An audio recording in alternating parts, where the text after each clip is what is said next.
श्री सच्चिदानंद सद्गुरु साईनाथ महाराज की जय। सद्गुरु श्री साईनाथुनि शरद बाबूजी की जय।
श्री सच्चिदानंद सद्गुरु साईनाथ महाराज की जय।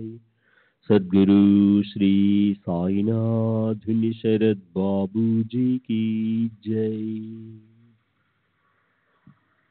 శ్రీ సాయినాథాయ నమః. శ్రీ సాయి సచ్చరిత్రము 9వ అధ్యాయం. నిన్నటి తరువాయి. బాబాకు సంతుష్టిగా భోజనం పెట్టుట ఎట్లు. ఒకప్పుడు ఆత్మారాం తర్కడ్ భార్య షిరిడిలో ఒక ఇంటి ఎందు దిగాను. మధ్యాహ్న భోజనము తయారయ్యను. అందరికీ వడ్డించది. ఆకలితోనున్న కుక్క ఒకటి వచ్చి మొరగుట ప్రారంభించెను. వెంటనే తర్కడ్ భార్య లేచి ఒక రొట్టె ముక్కను విసరెను. ఆ కుక్క ఎంతో మక్కువగా ఆ రొట్టె ముక్కను తినెను. ఆనాడు సాయంకాలం ఆమె మసీదునకు పోగా బాబా ఆమెతో ఇట్లనెను, తల్లి, నాకు కడుపు నిండా గొంతు వరకు భోజనం పెట్టినావు. నా జీవశక్తులు సంతృష్టి చెందినవి. ఎల్లప్పుడూ ఇట్లనే చేయుము.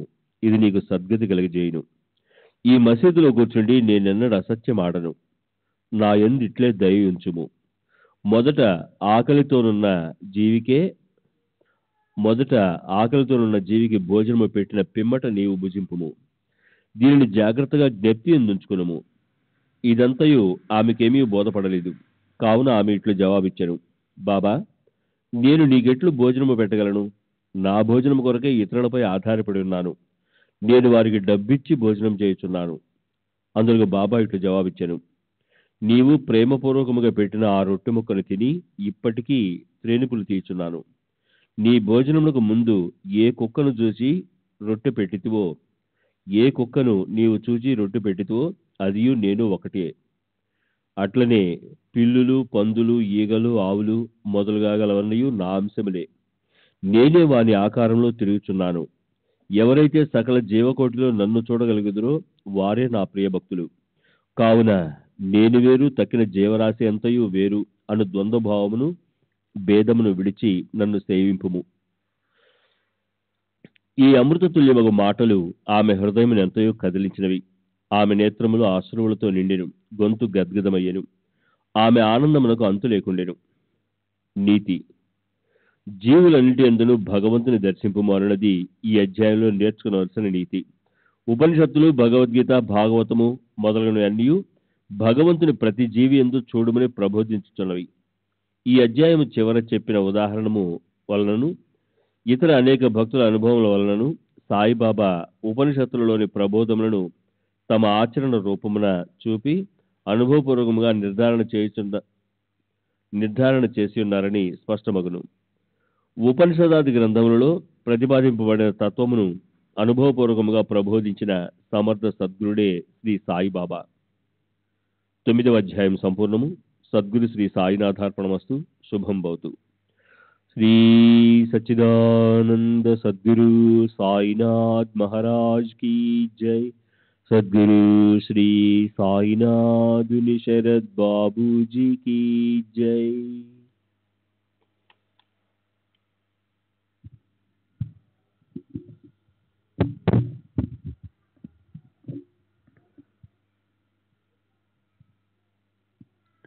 శ్రీ సాయినాథాయ నమః. శ్రీ సాయి సచ్చరిత్రము 10వ అధ్యాయము. సాయిబాబా జీవిత విధానము, బాబా వారి చైన్ బ్రహ్మము యొక్క సగణావతారము, షిరిడీలో బాబా నివాసము, వారి జన్మ తేదీ, బాబా లక్ష్యము, వారి బోధలు, సాయిబాబా సద్గురు, బాబా వారి అనుకువ, నానావళి, మహాత్ముల కథ శ్రవణము, వారి సాంగత్యమే అతి సులభ మార్గము. సాయిబాబా జీవిత విధానము. ఎల్లప్పుడూ శ్రీ సాయిబాబాను భక్తి ప్రేమలతో జ్ఞప్తించుకునము. ఏలన బాబా ఎల్లప్పుడూ తమ ఆత్మస్వరూపం నందే లీనమై సర్వులకు హితం చేయటి ఎందే నిమగ్నమై ఉండువారు. వారి జీవస్మరణ రూపమైన సంసారమనడి చిక్కుముడిని విప్పు తరుణోపాయము. ఇది అన్నిటికంటే అత్యంత శ్రేష్టము, సులభతరము అయిన సాధనము. దీనిలో వ్యయ ప్రయాసలు లేవు. కొద్ది శ్రమతో గొప్ప ఫలితమును పొందవచ్చును. అందువల్ల ఇక ఆలస్యం చేయక మన దేహేంద్రియములతో పట్టుత్వం ఉన్నంత వరకు ప్రతి నిమిషమును ఈ సాధనమును అనుష్ఠించుటకు వెచ్చించవలను. ఇతర దేవతలంతా ఉత్త భ్రమ. గురు ఒక్కడే దేవుడు. సద్గురు చరణం నమ్మి కొలిచినతో వారు మన అదృష్టమును బాగు చేయగలరు. వారిని శ్రద్ధగా సేవించినతో సంసార బంధం నుండి తప్పించుకొనగలము. న్యాయ మీమాంసాది షడ్దర్శనములను చదవ పనిలేదు. మన జీవితం అనే ఓడకు సద్గురుని సర్గంగా చేసుకున్నచో కష్టములు, చింతలతో కూడిన సంసారం అనే సాగరమును మనం సులభంగా దాటగలము. సముద్రములు, నదులు దాటినప్పుడు మనము ఓడ నడిపే వాని యందు నమ్మకం ఉంచినట్లు సంసారం అనే సాగరం దాటుటకు సద్గురు అనే సరంగపై పూర్తిగా నమ్మకం ఉంచవలెను. భక్తుల యొక్క అంతరంగమున గల భక్తి ప్రేమలను బట్టి సద్గురు వారికి జ్ఞానమును, స్వస్థానందమును ప్రసాదించును. గత అధ్యాయంలో బాబా యొక్క భిక్షాటనము, కొందరు భక్తుల అనుభవములు మొదలైనవి చెప్తిమి. ఈ అధ్యాయంలో బాబా ఎక్కడ నివసించెను, ఎలాగన జీవించును, ఎట్లు శయనించిన వారు, భక్తులకు ఎట్లు బోధించుచుండెను మొదలైనవి చెబుతాము. బాబా వారి శయనలీల. మొట్టమొదట బాబా ఎచ్చట పడుకుంచుండునో ఎట్లు పడుకుంచుండునో చూచిదము. ఒకసారి నానాసాహెబ్ డేంగ్లే సుమారు 4 మూరల పొడవు, 1 జానెడు వెడల్పు గల ఒక కర్ర బలను బాబా పడక్కని తెచ్చెను. ఆ బల్లను నేలపై వేసుకొని పడుకొనుటకు మారుగా బాబా దాన్ని మసీదు యొక్క దూలములకు ఉయ్యాలవలే వ్రేలాడునట్లు చినిగిన పాతగుడ్డ పీలికలతో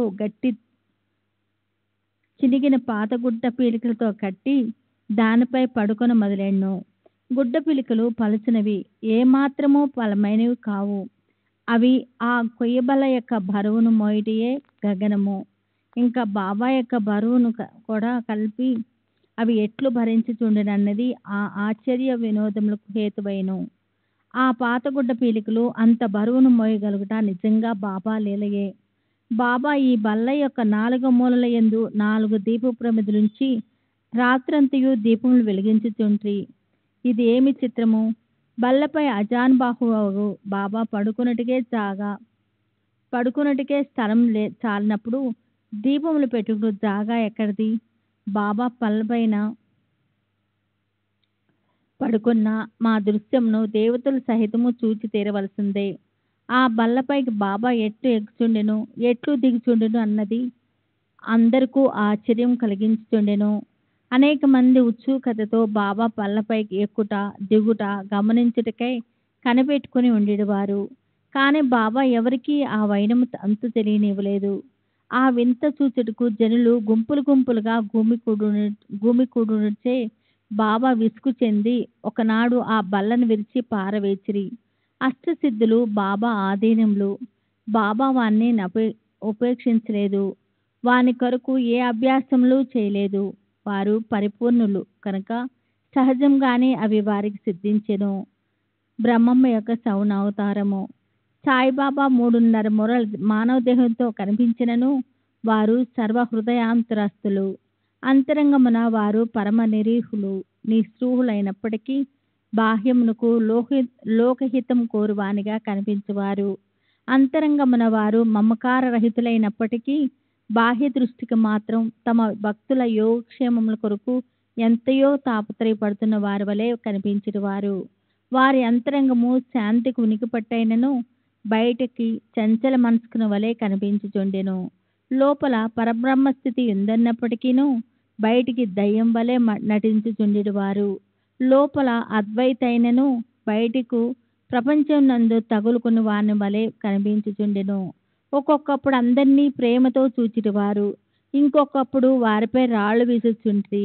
ఒక్కొక్కప్పుడు వారిని తిట్టుచుండ్రి, ఇంకొకప్పుడు వారిని ప్రేమతో అక్కున చేర్చుకొని ఎంతో నెమ్మదితోనూ శాంతంతోనూ ఓర్మితోనూ సంయమంతోనూ వ్యవహరించేవారు.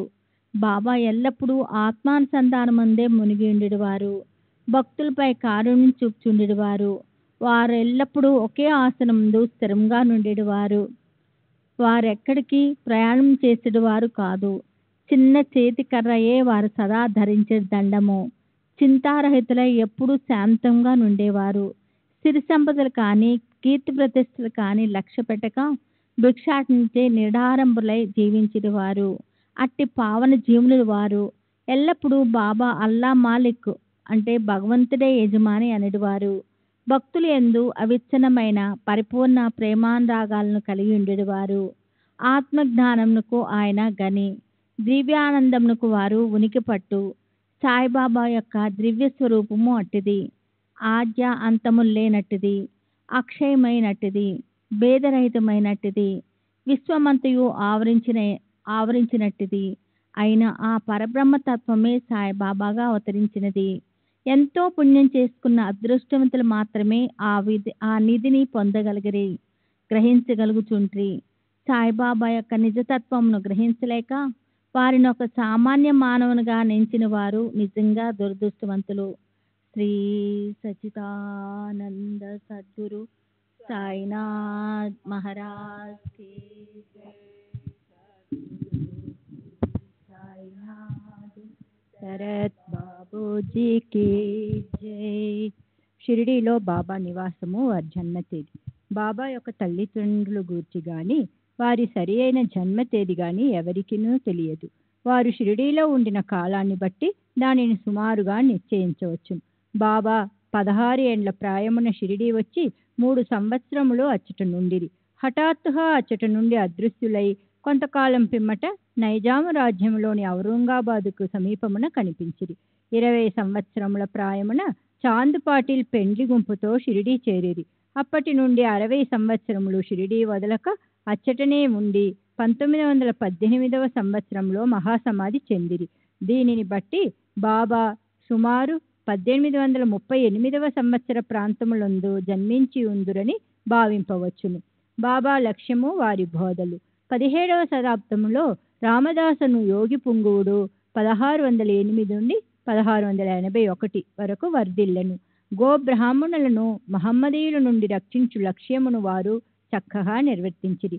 వారు గతించిన 200 ఏండ్ల పిమ్మట హిందువులకు మహమ్మదీయులకు తిరిగి వైరం ప్రబలిను. వారి మధ్య సమైక్య భావమును నెలకొల్పుటకే సాయిబాబా అవతరించెను. ఎల్లప్పుడూ వారు చెప్పిడి హితవు హిందువుల దైవమగు శ్రీరాముడును మహమ్మదీయుల దైవమును రహీమును ఒక్కరే. వారిరువురి మధ్య ఏమీ భేదము లేదు. అట్లయినప్పుడు వారి భక్తులు వారిలో వారు కలహమాడుట ఎందులకు? ఓ అజ్ఞానులారా, చేతులు కలిపి 2 జాతులను కలిసి మెలిసి ఉండుడు, బుద్ధితో ప్రవర్తింపుడు, జాతీయ ఐక్యమత్యమును సమకూర్చుడు. వివాదము వల్ల గాని ఘర్షణ వల్ల గాని ప్రయోజనము లేదు. అందుచే వివాదం విడువుము. ఇతరులతో పోటీ పడుకుడు. మీ యొక్క వృద్ధిని మేలును చూచుకొనుడు. భగవంతుడు మిమ్ము రక్షించును. యోహము, త్యాగము, తపస్సు, జ్ఞానము మోక్షమునకు మార్గములు. వీనిలో ఏదైనా అవలంబించి మోక్షమును సంపాదించనిచో మీ జీవితము వ్యర్థము. ఎవరైనా మీకు కీడు చేసినచో ప్రత్యుపకారము చేయకుడు. ఇతరుల కొరకు మీరేమైనా చేయగలిగినచో ఎల్లప్పుడూ మేలు మాత్రమే చేయుడు. సంగ్రహముగా ఇది ఏ బాబా యొక్క ప్రబోధము. ఇది ఇహపర సాధనము. శ్రీ సచ్చిదానంద సద్గురు సాయినాథ్ మహారాజ్ కీ జై. సద్గురు శ్రీ సాయినాథ్ నిసరత్ బాబూజీ కీ జై.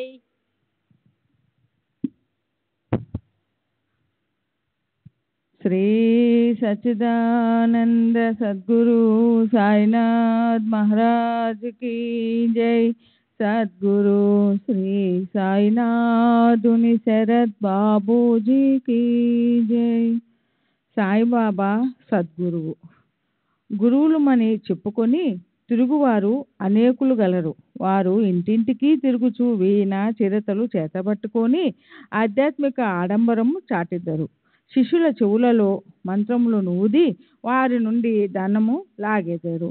పవిత్ర మార్గమును మతమును బోధించదమని చెప్పెదరు. కానీ మతమనగానేమో వారికే తెలియదు. స్వయముగా వారు అపవిత్రులు. సాయిబాబా తన గొప్పతనం ఎన్నడూనూ ప్రదర్శించవలననుకొనలేదు.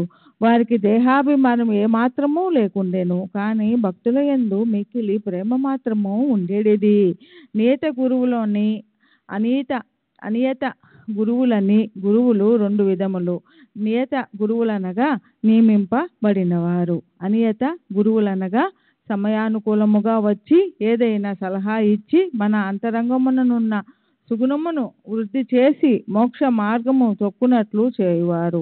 నేత గురువుల సహవాసము నీవు నేనను ద్వంద్వభావనను పోగొట్టి అంతరంగమును యోగమున ప్రతిష్ఠించి తత్వమసి అగునట్లు చేయును. సర్వ విధముల ప్రపంచ జ్ఞానమును బోధించు గురువులు అనేకులు గలరు. కానీ మనలను ఎవరైతే సహజ స్థితి యందు నిల్చున్నట్లు చేసి మనలను ప్రపంచ పుట్టునికి అతీతంగా తీసుకొని పోయేదరో వారే సద్గురువులు. సాయిబాబా అట్టి సద్గురువు. వారి మహిమ వర్ణనాతీతము. ఎవరైనా వారిని దర్శించినచో బాబా వారి యొక్క భూత భవిష్యత్ వర్తమానాలన్నిటినీ చెప్పువారు. ప్రతి జీవి యందు బాబా ద్వైతమును చూచేవారు. స్నేహితులు విరోధులు వారికి సమానులే. నిరభిమానము సమత్వము వారిలో మూర్తిభవించినవి.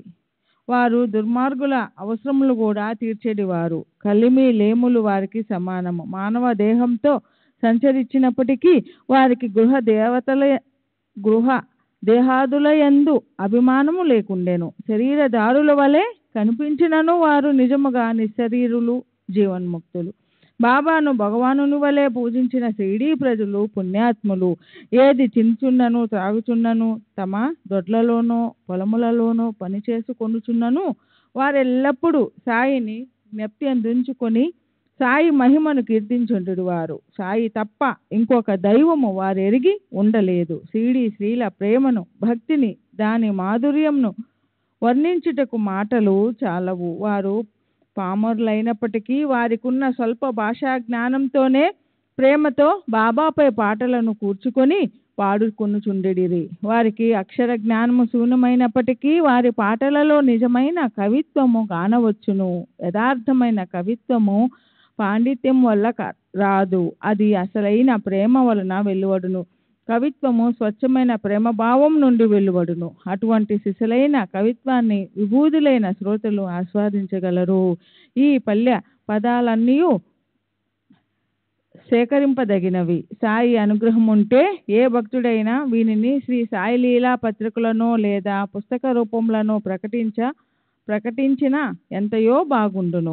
బాబా వారి అనుకువ. భగవంతునికి 6 లక్షణములు కలవు. 1 కీర్తి, 2 ధనము, 3 అభిమానము లేకుండుట, 4 జ్ఞానము, 5 మహిమ, 6 ఔదార్యము. ఈ గుణములన్నీ బాబాలో నుండెను. భక్తుల కొరకు మానవ రూపమున అవతరించిన భగవతత్వమే సాయిబాబా.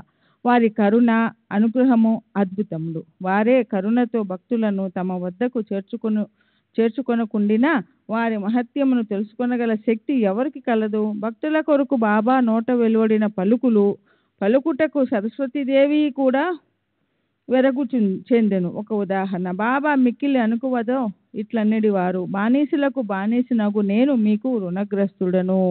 మీ దర్శనము చేయ నేను తృప్తుడనైతిని. మీ పాదములు దర్శించడం నా భాగ్యము. మీ అశుద్ధంలో నేను ఒక పురుగును.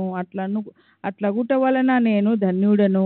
ఏమి వారి అనుకోవ? బాబా యొక్క ఈ వాక్యములను ప్రచురించుట ద్వారా బాబాను కించపరిచితినని ఎవరైనా అనినచో ఈయన అపరాధనకు బాబాను క్షమాపణ కోరేదను. తత్పరిహారార్థమై బాబా నామజపం చేసేదను. బాహ్య దృష్టికి బాబా ఇంద్రియ విషయములను అనుభవించు వాని వల్లే కనిపించినను ఇంద్రియ అనుభూతులతో వారికి మాత్రం అభిరుచి ఉండేది కాదు. అసలు ఇంద్రియ అనుభవముల స్పృహయే వారికి లేకుండెను. వారు భుజించినప్పటికీ దేని యందు వారికి రుచి ఉండేది కాదు. వారు ప్రపంచమును చూచినట్లుగా అనిపించినను వారికి దాని అందే మాత్రము ఆసక్తి లేకుండెను. కామమన్నచో వారు హనుమంతుని వలె అస్ఖలిత బ్రహ్మచారులు. వారికి దేని యందు మమకారం లేకుండెను. వారు శుద్ధ చైతన్య స్వరూపులు. కోరికలు, కోపము మొదలగు భావ వికారములు శాంతించి స్వస్థత చెందడి విశ్రాంతి ధామము. ఏలా వారు విరాగులు, ముక్తులు, పరిపూర్ణులు. దీనిని వివరించుటకు ఒక ఉదాహరణ. శ్రీ సచ్చిదానంద సద్గురు సాయినాథ్ మహారాజ్ కి జై. సద్గురు శ్రీ సాయినాథుని శరత్ బాబూజీకి జై. నానావల్లి. షిరిడీలో విచిత్ర పురుషుడు ఒకడుండెను. అతని పేరు నానావల్లి. అతడు బాబా విషయములను పనులను చక్కపెట్టుచుండువాడు. ఒకనాడతడు బాబా వద్దకు పోయి బాబాను వారి గద్దె ఆశ్రమం నుండి లేవవలసిందని, దానిపై తాను కూర్చుండవలనని తనకు బుద్ధి పుట్టినదని అనెను. వెంటనే బాబా లేచి గద్దెను ఖాళీ చేసెను. నానావల్లి దానిపై కొంతసేపు కూర్చుండి లేచి బాబాను తిరిగి కూర్చొనమనెను. బాబా తన గద్దెపై కూర్చునెను. నానావల్లి బాబా పాదములకు సాష్టాంగ నమస్కారం చేసి వెళ్ళిపోయాను. తన గద్దె మీద నుండి పొమ్మనినను తన గద్దె మీద నుండి దిగిపొమ్మనినను దానిపై ఇంకొకరు కూర్చొనినను బాబా ఎట్టి అసంతుష్టి వెలిబుచ్చలేదు. బాబాను నానావల్లి ఎంతగా ప్రేమించువాడనినా అతడు బాబా మహాసమాధి చెందిన 13వ నాడు దేహత్యాగం చేసెను. మహాత్ముల కథ శ్రవణము, వారి సాంగత్యమే అతి సులభ మార్గము. సాయిబాబా సామాన్య మానవుని వలె నటించినప్పటికీ వారి చర్యలను బట్టి వారు అసాధారణ బుద్ధి కుశలతలు కలవారని తెలియవచ్చును. వారు చేయునదంతయు తమ భక్తుల మేలు కొరకే. వారు ఆసనములు గాని యోగాభ్యాసములు గాని మంత్రోపదేశములు గాని తమ భక్తులకు ఉపదేశించలేదు. తెలివితేటలను పక్కకు పెట్టి సాయి సాయి అనే నామమును మాత్రము జ్ఞప్తి ఎందించుకొను మనిది. అట్లు చేసినచో వారు సర్వబంధముల నుండి విముక్తులై స్వాతంత్రము పొందెదరని చెప్పిరి. శ్రీ సచిదానంద సద్గురు సాయినాథ్ మహారాజ్ की जय. సద్గురు శ్రీ సాయినాథ్ శరత్ బాబు की जय.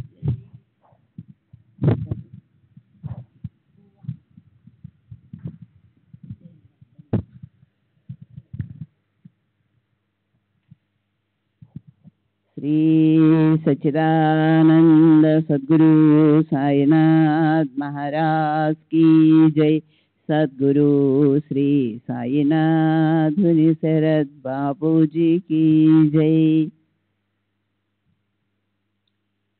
పంచాంగుల నడుమ కూర్చొనుట, యాగములు చేయుట, మంత్రజపము చేయుట, అష్టాంగ యోగములు మొదలగునవి బ్రాహ్మణులకే వీలుపడును. తక్కిన వర్ణముల వారికి అవి ఉపయుక్తములు కావు. ఆలోచించుటే మనసు యొక్క పని. అది ఆలోచించకుండా ఒక్క నిమిషమైనా ఉండలేదు. దానికి ఏదైనా ఇంద్రియ విషయము జ్ఞప్తికి తెచ్చినచో దానినే చింతించుచుండును. గురువును జ్ఞప్తికి తెచ్చినచో గురువునే చింతించుచుండును. మీరు సాయిబాబా యొక్క గొప్పతనమును వైభవమును శ్రద్ధగా వింటిది. ఇదియే వారిని జ్ఞప్తికి అందించుకొనుటకు సహజమైన మార్గము. ఇదియే వారి పూజయు కీర్తనయు. మహాత్మల కథలు వినుట పైన చెప్పిన ఇతర సాధనముల వలె కష్టమైనది కాదు. అది మిక్కిలి సులభమైనది. వారి కథలు సంసారమునందు గల భయములన్నింటినీ పారద్రోలి పారమార్థిక మార్గమునకు తీసుకొని పోవును. కావున మహాత్ముల చరిత్రలను శ్రవణము చేయుడు, వానినే మననము చేయుడు, వానిలోని సారాంశమును జీర్ణించుకొనుడు. ఇంత మాత్రము చేసినచో బ్రాహ్మణులే కాక స్త్రీ శూద్రాది అన్ని వర్ణముల వారు కూడా పవిత్రులగుదురు. ప్రాపంచక బాధ్యతలందు తగులుకొని ఉన్నను మీ మనస్సును సాయిబాబా కర్పింపుడు. వారి కథలను వినుడు. వారు తప్పక మనలను అనుగ్రహించగలరు. ఇది మిక్కిలి సులభోపాయము. అయినచో మరి దీనిని ఎందుకు అందరూ అవలంబించుకున్నారు అని అడగవచ్చు. కారణమేమనగా భగవంతుని కృపా కటాక్షము లేని ఎడల మహాత్ముల చరిత్రలను వినుటకు కూడా మనసు అంగీకరించదు. భగవంతుని చేతనే సర్వము నిరాటంకము సుగమము అగును. మహాత్ముల కథలు వినుట అనగా వారి సాంగత్యము చేయుటే. మహాత్ముల సాంగత్యము కలుగు ప్రాముఖ్యము చాలా గొప్పది. ఇది మన అహంకారమును దేహాభిమానమును నశింపజేయును. చావు పుట్టుకలనే బంధములను కూడా నశింపచేయును. హృదయ గ్రంథులను తెగగొట్టును. తుదకు శుద్ధ చైతన్య స్వరూపుడగు భగవంతుని సాన్నిధ్యమును తీసుకొని పోవును. విషయ వ్యామోహముల యందు మనకు గల అభిమానము తగ్గించి ప్రాపంచిక కష్ట సుఖములందు విరక్తి కలుగజేసి పారమార్థిక మార్గమును నడుపును. మీకు భగవన్నామ స్మరణము పూజ భక్తి వంటి ఇతర సాధనములు లేవియు లేకపోయినను కేవలము హృదయపూర్వకముగా మహాత్ములను ఆశ్రయించినచో చాలును. వారు మనలను భవసాగరము నుండి తరింపచేయుదురు. మహాత్ములు అందుకొరకే అవతరించెదరు. ప్రపంచ పాపములను తొలగజేయునట్టి గంగా, గోదావరి, కృష్ణ, కావేరి మొన్నగు పవిత్ర నదులు కూడా మహాత్ములు వచ్చి తమ నీటిలో స్నానము చేసి తమను పావనము చేయవలనని వాంఛించుచుందురు. మహాత్ముల మహిమ అట్టిది. మన పూర్వజన్మ సుకృతముచే మనకు సాయిబాబా పాదములను ఆశ్రయించు భాగ్యము కలిగినది. మసీదు గోడ కానుకొని ఊది మహాప్రసాదము తన భక్తుల యోగక్షేమములకై పంచిపెట్టు సుందర స్వరూపుడును, ఈ ప్రపంచము యొక్క అభావమును చింతించువాడును, సదా పూర్ణానందములో మునిగి ఇండువాడును నగు సాయి పాదములకు సాష్టాంగ నమస్కారములు చేయుచు ఈ అధ్యాయము ముగించెదను. 10వ అధ్యాయం సంపూర్ణము. శ్రీ సాయినాథాయ నమః. శ్రీ సాయి సచ్చరిత్రము 11వ అధ్యాయము. సగుణ బ్రహ్మ స్వరూపమే సాయిబాబా. డాక్టర్ పండితుని పూజ. హాజీ సిద్దిక్ ఫాల్కే. పంచభూతములు బాబా స్వాధీనము. సగుణ బ్రహ్మ స్వరూపమే సాయిబాబా.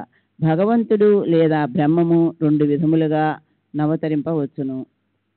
ఒకటి నిర్గుణ స్వరూపము, 2 సగుణ స్వరూపము. నిర్గుణ స్వరూపమునకు ఆకారము లేదు, సగుణ స్వరూపమునకు ఆకారము కలదు. రెండును పరబ్రహ్మము యొక్క స్వరూపములే. మొదటి దానిని కొందరు ధ్యానింతురు, రెండవ దానిని కొందరు పూజింతురు. భగవద్గీత 12వ అధ్యాయములో సగుణ స్వరూపమును పూజించుటయే సులభమని కలదు. కావున దానినే అనుసరించవచ్చునని చెప్పిరి. మనుష్యుడు ఆకారము కలిగి ఉన్నాడు, కావున సహజముగా భగవంతుని కూడా ఆకారముతో సగుణ స్వరూపముగా భావించి పూజించుట సులభము. కొంతకాలము వరకు సగుణ స్వరూపముగు బ్రహ్మమును పూజించిన గాని మన భక్తి ప్రేమలు వృద్ధి చెందవు.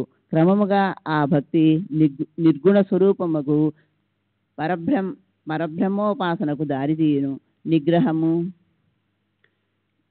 విగ్రహము, యజ్ఞవేదిక, అగ్ని, వెలుతురు, సూర్యుడు, నీరు, బ్రహ్మము ఈ 7 పూజనీయములు.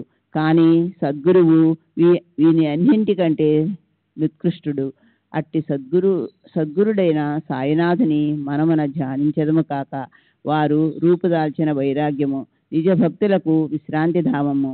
వారు వాక్కులయందు మనకు గల వారి వాక్కులయందు మనకు గల భక్తియే ఆసనముగా, మన కోరికలన్నీయు విసర్జించుటయే పూజ సంకల్పముగా చేసి వారిని ఉపాసింతుముగాక. కొందరు సాయిబాబా యొక్క భగవద్భక్తుడందరు, కొందరు మహాభాగవతుడందరు. కానీ మాకు మాత్రము బాబా సాక్షాత్తు భగవంతుని అవతారమే. వారు క్షమాశీలురు, క్రోధరహితులు, రుజువర్తనులు, శాంతమూర్తులు, నిశ్చలులు, నిత్య సంతుష్టులు. శ్రీ సాయిబాబా ఆకారముతో కనిపించినప్పటికీ వాస్తవమునకు వారు నిరాకార స్వరూపులు, నిర్వికారులు, నిస్సంగులు, నిత్యముక్తులు. గంగానది సాగర సంగమం చేయబోవుటకు ముందు దారిలో తాపార్థులకు చల్లదనాన్నిస్తూ, చెట్లు చేమలకు జీవనాన్నిస్తూ, ఎందరో దాహార్తులకు దాహాన్ని తీరుస్తూ సాగిపోతున్నట్లే సాయిబాబా వంటి మహాత్ములు తమ జీవన గమనంలో జనులకు సుఖశాంతులను ప్రసాదిస్తూ జగత్తును పావనం చేస్తున్నారు. శ్రీ సచ్చిదానంద సద్గురు సాయినాథ్ మహారాజ్ కీ జై. సద్గురు శ్రీ సాయినాథుని శరత్ బాబూజీ కీ జై.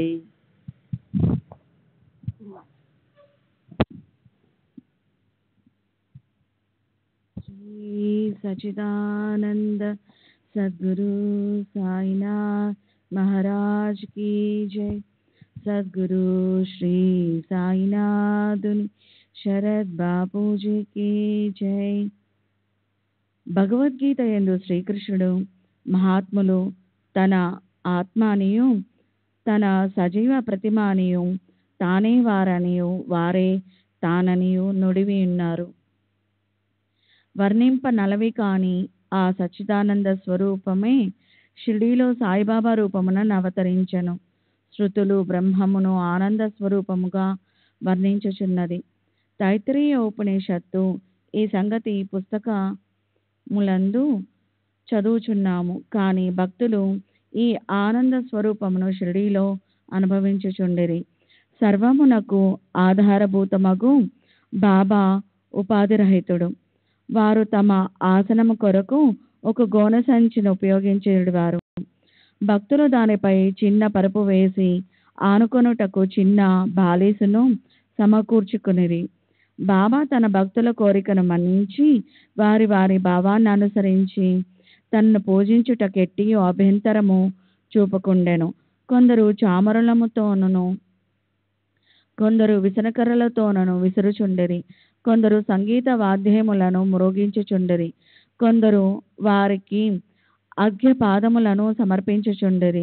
కొందరు వారికి చందనము అత్తరు పోయిచుండిరి. కొందరు తాంబూలము సమర్పించుచుండిరి. కొందరు నైవేద్యము సమర్పించుచుండిరి. షిరిడీలో నివసించుచున్నట్టు కనిపించినప్పటికీ వారు సర్వాంతర్యామి, ఎక్కడో చూచినను వారే యుండువారు. భక్తుల బాబా యొక్క సర్వాంతర్యామిత్వమును ప్రతిరోజు అనుభవించుచుండెడివారు. సర్వాంతర్యామి అగు ఆ సద్గురుమూర్తికి మా వినయపూర్వక సాష్టాంగ నమస్కారములు. డాక్టర్ పండితుని పూజ. తాత్యా సాహెబ్ నోల్కర్ మిత్రుడైన డాక్టర్ పండిత్ ఒకసారి బాబా దర్శనమునకై షిరిడీ వచ్చెను. బాబాకు సమర్పించిన పిమ్మట మసీదులో కొంతసేపు కూర్చుండెను. అతనిని దాదాభట్ కేల్కర్ వద్దకు పొమ్మని బాబా చెప్పాను. డాక్టర్ పండిత్ అటులనే దాదాభట్ వద్దకు పోయెను. దాదాభట్ అతన్ని సగౌరవముగా ఆహ్వానించెను. బాబాను పూజించుటకై పూజా సామ్రాగ్ని పళ్ళెములతో దాదాభట్ మసీదుకు వచ్చెను. డాక్టర్ పండిత్ కూడా అతన్ని అనుసరించెను. దాదాభట్ బాబాను పూజించెను. అంతకు మునుపు ఎవ్వరూను బాబా నుదుటిపై చందనము పోయుటకు సాహసించలేదు. ఒక మహల్సాపతి మాత్రమే బాబా కంఠమునకు చందనము పోయిచుండెను. కానీ ఆ అమాయక భక్తుడకు డాక్టర్ పండిత్ దాదాభట్ యొక్క పూజా పళ్ళెరము నుండి చందనమును తీసుకొని బాబా నుదుటిపై త్రిపురాండకారముగా వ్రాసెను. అందరికీ ఆశ్చర్యము కలుగుట, బాబా ఒక్క మాటైనను అనక ఊరకుండెను. ఆనాడు సాయంకాలం దాదాభట్ బాబాను ఇట్లా అడిగాను, బాబా, మేమెవరైనా మీ నుదుటిపై చందనము పూయుదమన్నా నిరాకరింతురే, డాక్టర్ పండిత్ వ్రాయగా ఈనాడు ఎలా ఊరుకుంటిరి? అందులకు బాబా ప్రసన్నముగా ఇట్లో సమాధానం ఇచ్చాను, నేను ఒక ముసల్మానునని, తానొక సద్బ్రాహ్మణుడని, ఒక మహమ్మదీయుని పూజించుట ద్వారా తాను మైల పడిపోవదుననే దురభిమానము లేకుండా అతడు నాలో తన గురువును భావించుకొని అట్లు చేసెను. అతని నిష్కల్మష భక్తి నన్ను కట్టి పడివేసినది. అతనికి నేనెట్లు అడ్లు చెప్పగలను? దాదాభట్ ఆ తర్వాత డాక్టర్ పండితుడిని ప్రశ్నించగా అతడు బాబాను తన గురువుగా భావించి తన గురువును కొనరించున్నట్లు బాబా నుదుటిపై త్రిపురాండమును వ్రాసితినెను. శ్రీ సచిదానంద సద్గురు సాయినాథ్ మహారాజ్ కీ జై. సద్గురు సాయినాథుని శరత్ బాపూజీ కీ.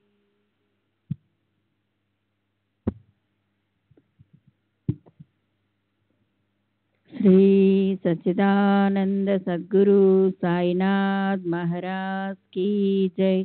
సద్గురు శ్రీ సాయినాథుని శరత్ బాబూజీ కీ జై.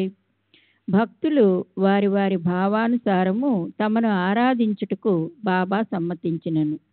ఒక్కొక్కసారి వారు మిక్కిలి వింతగా ప్రవర్తించువారు. ఒక్కొక్కప్పుడు పూజా ద్రవ్యముల పళ్ళెమును విసిరివేయుచు ఉగ్రావతారమును దాల్చెడివారు.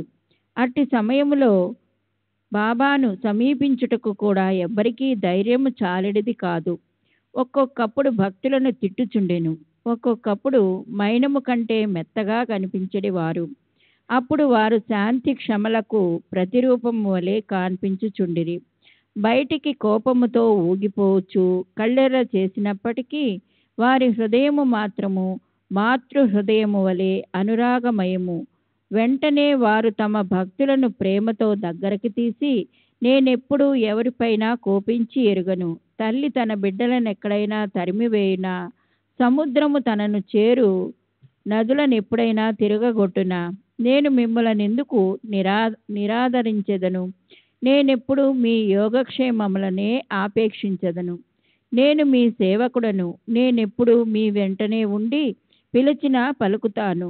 నేనెప్పుడు కోరేది మీ ప్రేమను మాత్రమే అనడివారు. హాజీ సిద్దిక్ ఫాల్కే. బాబా ఎప్పుడు ఏ భక్తుని ఎట్లు ఆశీర్వదించునో ఎవరికీ తెలియదు.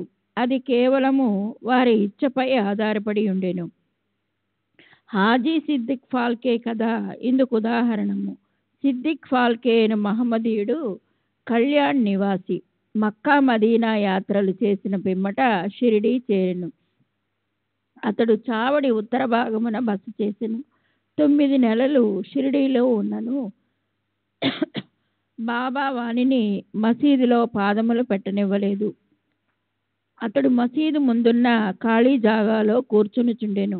పాల్కే మిక్కిలి నిరాశ నిస్పృహలకు లోనయ్యెను. ఏమి చేయుటకు అతనికి తోచకుండెను. నిరాశ చెందవద్దని నందీశ్వరుని ద్వారా వెళ్ళిన శివుడు ప్రసన్నుడైనట్లు మాధవరావు దేశపాండే శ్యామ ద్వారా బాబా వద్దకెళ్ళిన అతని మనోరథము సిద్ధించుననియు కొందరు భక్తులు అతనికి సలహా ఇచ్చిరి. అటులే తన తరపున బాబాతో మాట్లాడమని శ్యామను పాల్కే వేడుకొనెను. శ్యామ అందులకు సమ్మతించి ఒకనాడు సమయము కనిపెట్టి బాబాతో ఇట్లనెను. బాబా, ఆ ముదుసలి హాజీని మసీదులో కాలు పెట్టనీయవేళ ఎంతో మంది వచ్చి నిన్ను దర్శించి పోవుచున్నారు. ఆ హాజీని మాత్రం ఎందుకు ఆశీర్వదించవు? దానికి బాబా ఇట్లని జవాబిచ్చెను. శ్యామ, ఇటువంటి విషయాలలో నీవింకా పసివాడవు. నీకు ఇవన్నీ అర్థం కావు. అల్లా ఎప్పుడనుకొనినచో నేనేమి చేయగలను? అల్లా మియా కటాక్షము లేనిచో ఈ మసీదులో పాదము పెట్టగలుగు వారెవరు? సరే, నీవు వాని వద్దకు పోయి వానిని బారవీ బావి వద్ద ఉన్న ఇరుకు కాలిబాటకు రాగలడేమో అడుగుము. శ్యామ పోయి హాజీని ఆ విషయం అడిగి తిరిగి బాబా వద్దకొచ్చి హాజీ అందులకు సమ్మతించినని చెప్పెను. 40,000 రూపాయలు 4 వాయిదాలలో ఇవ్వగలడేమో కనుగొనమని తిరిగి బాబా అడిగాను. శ్యామ వెంటనే పోయి హాజీ తాను 4 లక్షలు కూడా ఇచ్చుటకు సిద్ధముగా ఉన్నాడని జవాబు తెచ్చెను. సరే, మరలా పోయి వానినిట్లడుగుము. మసీదులో ఈనాడు మేకను కోసెదము. వానికి దాని మాంసము కావలెనో వృషణములు కావలెనో కనుగొనుము. బాబా వారి కొళంబ మసీదులో బాబా భిక్ష తెచ్చిన పదార్థములుంచెడి మట్టి పాత్రలో ఉన్న చిన్న ముక్కతోనైనా సంతృష్టి చెందేదనని శ్యామ ద్వారా హాజీ బదులు చెప్పెను. ఇది వినగానే బాబా మిక్కిలి కోపంతో మసీదులోని కొళంబ నీటి కుండలను బయటకు విసిరివేచి తిన్నగా చావడిలోనున్న హాజీ వద్దకు పోయి తన కఫ్నీని పైకెత్తి పట్టుకొని తీవ్ర స్వరంతో, నన్ను గురించి ఏమనుకొనుచున్నావు? నీవేదో గొప్పవాడివని, పెద్ద హాజీవని గొప్పలు పోవచ్చు ఏమిటేమిటో వదరుచున్నావే. నా దగ్గర నీ ఆటలు. ఖురాను చదివి నీవు తెలుసుకొన్నది ఇదేనా? మక్కా మదీనా యాత్రలు చేసివనే గర్వంతో నేనెవరో తెలుసుకొనలేకున్నావు అనుచు ఏమేమో ఇంకను అతనిని తిట్టి మసీదుకు మరలి వెళ్ళెను. బాబా ఆగ్రహావేశం చూచి హాజీ గాబరా పడెను. ఆ పిమ్మట బాబా కొన్ని గంపల మామిడి పండ్లను కొని వాటిని హాజీకి పంపెను. తిరిగి హాజీ వద్దకు వచ్చి తన జేబులో నుంచి 55 రూపాయలు తీసి లెక్క పెట్టి హాజీ చేతిలో పెట్టెను. అప్పటి నుంచి హాజీని బాబా ప్రేమాధర్ములతో చూచుచూ భోజనమునకు పిలుచుచుండెను. హాజీ ఆనాటి నుండి తనకిష్టము వచ్చినప్పుడల్లా మసీదులోనికి వచ్చిపోవుచుండెను. బాబా ఒక్కొక్కప్పుడు వానికి డబ్బునిచ్చుచుండెను. బాబా దర్బారులో అతను కూడా ఒకడయ్యెను. శ్రీ సచ్చిదానంద సద్గురు సాయినాథ్ మహారాజ్ కీ జై.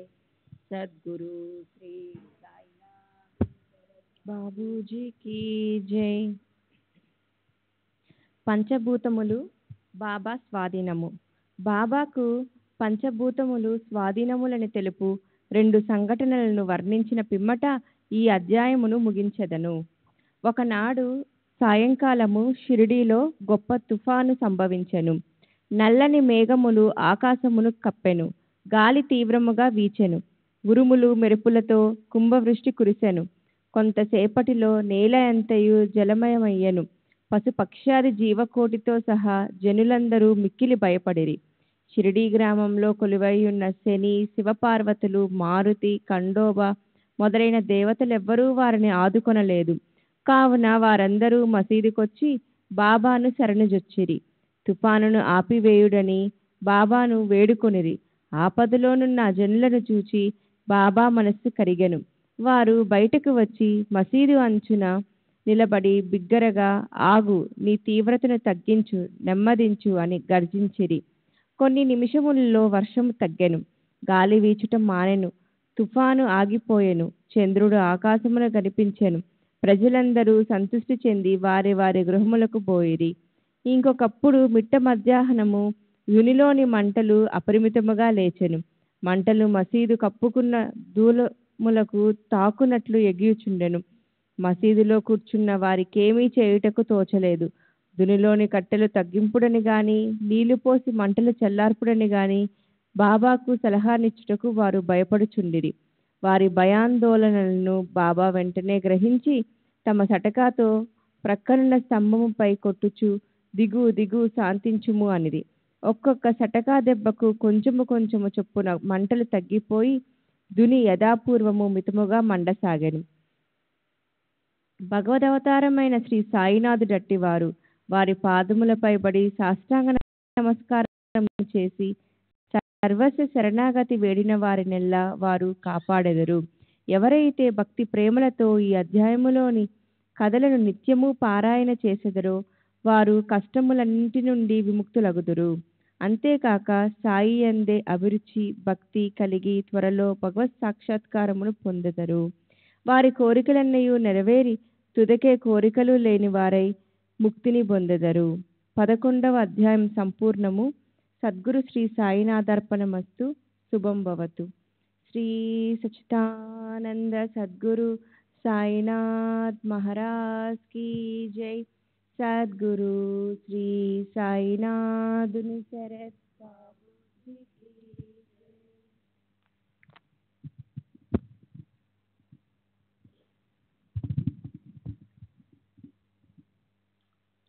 శ్రీ సాయినాథాయ నమః. శ్రీ సాయి సచరిత్రము 12వ అధ్యాయము. ప్రస్తావన. కాకా మహాజని బాబు సాహెబ్ ధూమాల్ నిమోన్కర్ భార్య నాసిక్ నివాసియగు మూలే శాస్త్రి రామభక్తుడయగు డాక్టరు. ప్రస్తావన. శిష్టులను రక్షించుటకు దుష్టులను శిక్షించుటకు భగవంతుడు అవతరించినను సంగతి పూర్వపు అధ్యాయంలో తెలుసుకున్నాము. కానీ సద్గురుమూర్తుల కర్తవ్యము దానికి భిన్నమైనది. వారికి మంచివాడును చెడ్డవాడును ఒకటే. వారు దుర్మార్గులను కరికరించి వారిని సన్మార్గమున ప్రవర్తించినట్లు చేసెదరు. భవసాగరమును హరించుటకు వారు అగస్త్యుల వంటివారు. అజ్ఞానమనే చీకటిని నశింపచేయుటకు వారు వాస్తవముగా వారు భగవంతుని కంటే వేరుకారు. సద్గురు శ్రేష్ఠుడైన శ్రీ సాయిబాబా భక్తుల క్షేమం కొరకు అవతరించిరి. జ్ఞానములో ఉత్కృష్టులై దైవీ తేజస్సుతో ప్రకాశించుచు వారు అందరినీ సమానముగా ప్రేమించిన వారు. వారికి దేనియందు అభిమానము లేకుండెను. శత్రువులు మిత్రులు రాజులు ఫకీరులు అందరూ వారికి సమానమే. వారి పరాక్రమమును వినుడు. భక్తుల కొరకు తమ పుణ్యమంతయు వ్యయపరచి ఎప్పుడూ వారికి సహాయము చేయుటకు సిద్ధముగా నుండువారు. వారికి ఇచ్చ లేనిచో భక్తులు వారి వద్దకు రాలేకుండిరి. వారి వంతు రానిదే వారు బాబాను స్మరించు వారు కారు. వారి లీలలు ఎరుగుట కూడా తటస్థించదు. అట్టి వారికి బాబాను దర్శించుకోవాలని బుద్ధి ఎట్లు పుట్టును? కొందరు బాబాను దర్శింపవలెననుకొనిరి. కానీ బాబా మహాసమాధి చెందు లోపల వారికి ఆ అవకాశము కలుగలేదు. బాబాను దర్శించవలెనను కోరిక కల వారు అనేకులు ఉన్నారు. కానీ వారి కోరికలు నెరవేరలేదు. అట్టి వారు విశ్వాసముతో బాబా లీలను విన్నచో దర్శనము వల్ల కలుగు సంతృష్టిని పొందెదరు. కొందరు అదృష్ట వశమున వారి దర్శనము చేసుకొనెను. బాబా సన్నిధిలో ఉండవలెనని అనుకునినను అచ్చట ఉండలేకుండిరి. ఎవరును తమ ఇష్టానుసారము షిరిడి పోలేకుండిరి. అచ్చట నుండుటకు ప్రయత్నించినను ఉండలేకుండిరి. బాబా ఆజ్ఞ ఎంతవరకు కలదో అంతవరకే వారు షిరిడిలో ఉండగలిగిరి. బాబా పొమ్మనిన వెంటనే షిరిడి విడవలసి వచ్చుచుండెను. కాబట్టి సర్వము బాబా పైననే ఆధారపడి ఉండెను. కాకా మహాజని ఒకప్పుడు బొంబాయి నుండి కాకా మహాజని షిరిడీకి పోయెను. అచ్చటొక వారము రోజులుండి గోకులాష్టమి ఉత్సవమును చూడవలెనని కొనెను. బాబాను దర్శించిన వెంటనే అతనితో బాబా ఇట్లనది, ఇప్పుడు తిరిగి ఇంటికి పోయేదవు. ఈ ప్రశ్న ఎప్పుడు తిరిగి ఇంటికి పోయేదవు? ఈ ప్రశ్న విని మహాజని ఆశ్చర్యపడెను. కానీ ఏదో జవాబు ఇవ్వలేను కదా. బాబా ఆజ్ఞ ఎప్పుడైనప్పుడే పోయేదనని కాక జవాబిచ్చెను. అందులకు బాబా ఇట్లనెను, రేపు పొమ్ము. బాబా ఆజ్ఞ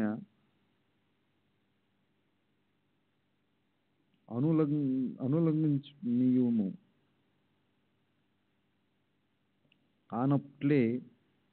కానట్లే చేయవలసి వచ్చెను. అందుచే ఆ మరుసటి దినమే కాకా మహాజని షిరిడి విడిచెను. బొంబాయిలో తన ఆఫీసుకు పోగానే వాని యజమాని వాని కొరకే కనిపెట్టుకుని ఉన్నట్టు తెలిసెను.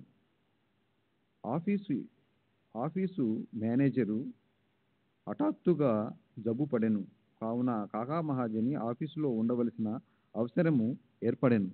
ఈ విషయమై యజమాని షిరిడీలో ఉన్న కాకా మహాజనికి ఒక ఉత్తరం కూడా రాశాను. అది కొన్ని రోజుల తరువాత తిరుగు టపాలో బొంబాయి చేరినది. శ్రీ సచ్చిదానంద సద్గురు సాయినాథ్ మహారాజ్ కీ జై. సద్గురు శ్రీ సాయినాథుని శరత్ బాబూజీ కీ జై.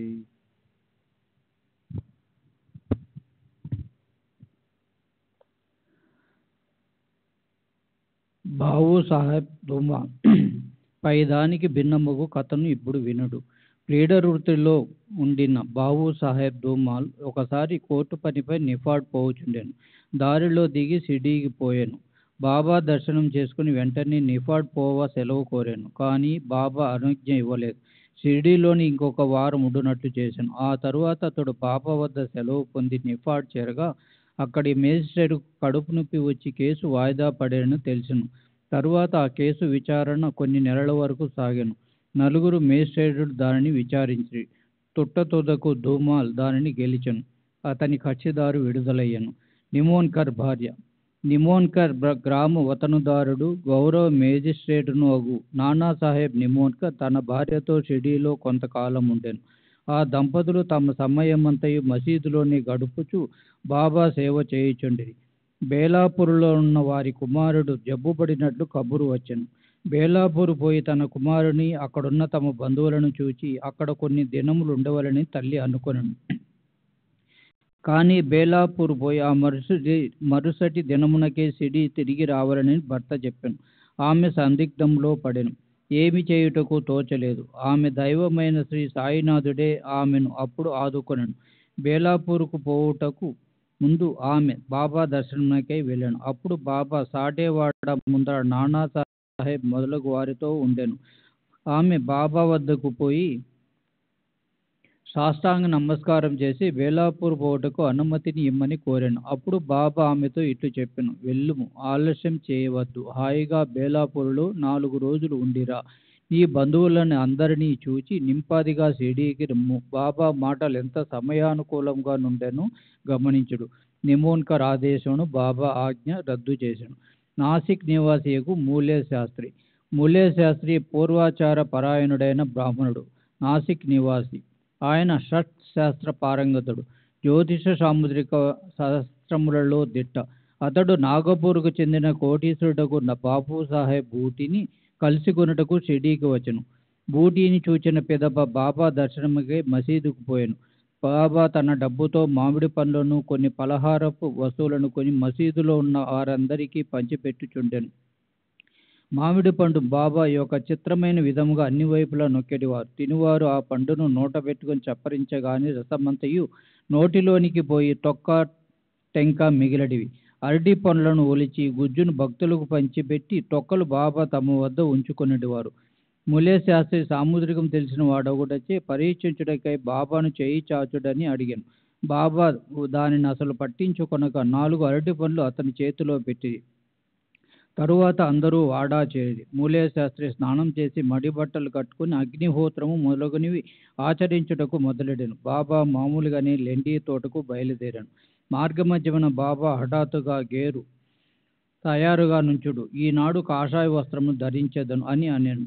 ఆ మాటలు ఎవరికీ బోధపడలేదు. కొంతసేపటికి బాబా లెండి తోట నుంచి తిరిగి వచ్చెను. మధ్యాహ్న హారతి కొరకు సర్వం సిద్ధమయ్యను. మధ్యాహ్న హారతికి తనతో వచ్చేదరాయని ములే శాస్త్రిని బూటీ అడిగాను. సాయంకాలం బాబా దర్శనం చేసుకునేదని శాస్త్రి బదులు చెప్పాను. అంతలో బాబా తన ఆశ్రమంపై కూర్చుండెను. భక్తులు వారికి నమస్కరించిరి. హారతి ప్రారంభమైను. బాబా నాసిక్ బ్రాహ్మణుని వద్ద నుంచి దక్షిణ తెమ్మనెను. బూటీ స్వయంగా దక్షిణ ఇచ్చుటకే పోయాను. బాబా ఆజ్ఞ అతనికి చెప్పగానే అతడు ఆశ్చర్యపడు తనలో తానిట్టను, నేను అగ్నిహోత్రుని, బాబా గొప్ప మహాత్ముడే కావచ్చును, కానీ నేను ఆయన ఆశ్రితుడిగానే వారికి నేనెందుకు దక్షిణ ఇయ్యవలను? సాయిబాబా అంతటి మహాత్ముడు బూటీ వంటి సంపన్నుని ద్వారా దక్షిణ అడుగులిచ్చే అతడు కాదనలేకపోయాను. సచ్చిదానంద సద్గురు సాయినాథ్.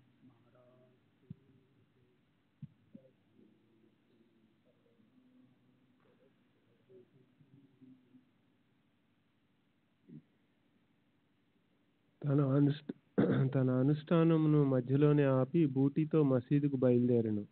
మడితోనున్న తాను మసీదులో అడుగుడిన మైలుపడిపోవుదనని భావించి మసీదు బయటే దూరముగా నిలబడి బాబాపై పువ్వులను విసిరెను. హఠాత్తుగా బాబా స్థానంలో గతించిన తమ గురువగు గోలప్ స్వామి కూర్చుని ఉండెను. అతడు ఆశ్చర్యపోయెను. అది కళ నిజమా అని సందేహపడెను. తనను తాను గిల్లుకొని మళ్ళీ చూచెను. తాను పూర్తి జాగ్రత్తావస్థలోనే ఉన్నాడు. భ్రాంతి ఎగుటకు వీలు లేదు. అయినచో ఏనాడో గతించిన తన గురువు అచ్చటకు ఎట్లు వచ్చెను? అతనికి నోట మాట రాకుండెను. తుదకు సందిగ్ధములన్నీ విడిచిపెట్టి మసీదులో ప్రవేశించి తన గురువు పాదములపై పడి లేచి చేతులు జోడించి నిలుబడెను. తక్కిన వారందరూ బాబా హారతి పాడుచుండగా ములే శాస్త్రి తన గురునామమును ఉచ్చరించుచుండెను. తాను అగ్రకులమునకు చెందినవాడను, పవిత్రుడను అను అభిజాత్యమును వదిలిపెట్టి తన గురుని పాదములపై పడి సాష్టాంగ నమస్కారం ఉనర్చి కండ్లు మూసుకొనెను. లేచి కండ్లు తెరిచి చూసేసరికి వానిని దక్షిణ అడుగుచూ సాయిబాబా కనిపించెను. బాబా వారి ఆనంద రూపమును, ఊహకందని వారి శక్తిని చూచి ములే శాస్త్రి మయమరిచెను. మిక్కిలి సంతుష్టి చెందెను. అతని నేత్రములు సంతోష బాష్పములచే నిండెను. మనస్ఫూర్తిగా బాబాకు తిరిగి నమస్కరించి దక్షిణ నొసంగెను. తన సందేహము తీరినదనియు తనకు గురు దర్శనమైనదనియు చెప్పెను. బాబా యొక్క ఈ ఆశ్చర్యకరమైన లీలను గాంచిన వారందరూ అచ్చరువొందిరి. గేరు తెండు కాషాయ వస్త్రములు ధరించెదను అని అంతకు ముందు బాబా పలికిన మాటలకు అర్థమును అప్పుడు వారు గ్రహించిరి. సాయి యొక్క లీలలు ఆశ్చర్యకరములు.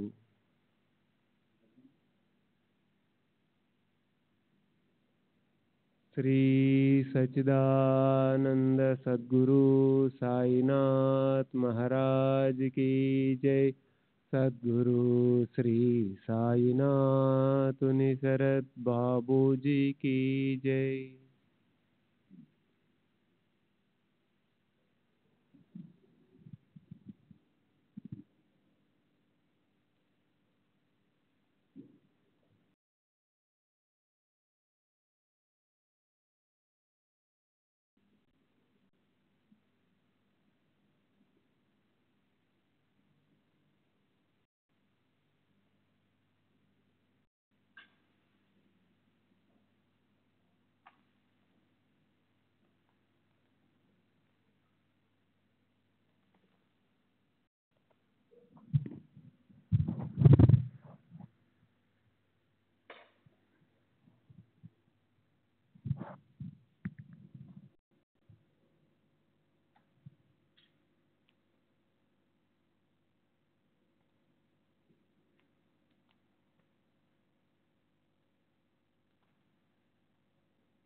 श्री सच्चिदानंद सद्गुरु साईनाथ महाराज की जय। सद्गुरु श्री साईनाथ शरद बाबू जी की जय। साई रहम नजर करना, बच्चों का पालन करना। साई रहम नजर करना, बच्चों का पालन करना। जाना तुमने जगत पसार, सब ही झूठ जमाना। जाना तुमने जगत पसार, सब ही झूठ जमाना। साई रहम नजर करना, बच्चों का पालन करना। साई रहम नजर करना, बच्चों का पालन करना। मैं अंधा हो बंदा आपका, मुझसे पद दिखलाना। मैं अंधा हो बंदा आपका, मुझसे पद दिखलाना। साई रहम नजर करना, बच्चों का पालन करना। साई रहम नजर करना, बच्चों का पालन करना। दासगणों कहे अब क्या बोलूं, थक गई मेरी रसना। दासगणों कहे अब क्या बोलूं, थक गई मेरी रसना। साई रहम नजर करना, बच्चों का पालन करना। साई रहम नजर करना, बच्चों का पालन करना। रहमो नजर करो अब मोरे साई, तुम बिना नहीं मुझे माँ बाप भाई। रहमो नजर करो मैं अंधा हूँ बंदा तुम्हारा। मैं अंधा हूँ बंदा तुम्हारा। मैं ना जानू, मैं ना जानू, मैं ना जानू अल्लाह इलाही। रहमो नजर करो, रहमो नजर करो अब मोरे साई। तुम बिना नहीं मुझे माँ बाप भाई। रहमो नजर करो काली जमाना मैंने गमाया। काली जमाना मैंने गमाया। साथी आखिर का, साथी आखिर का, साथी आखिर का तुम बिना कोई। रहमो नजर करो, रहमो नजर करो अब मोरे साई। तुम बिना नहीं मुझे माँ बाप भाई। रहमो नजर करो अपने मस्जिद का झाड़ू गलो है। अपने मस्जिद का झाड़ू गलो है। मालिक हमारे, मालिक हमारे, मालिक हमारे तुम बाबा साई। रहमो नजर करो, रहमो नजर करो अब मोरे साई। तुम बिना नहीं मुझे माँ बाप भाई। रहमो नजर करो।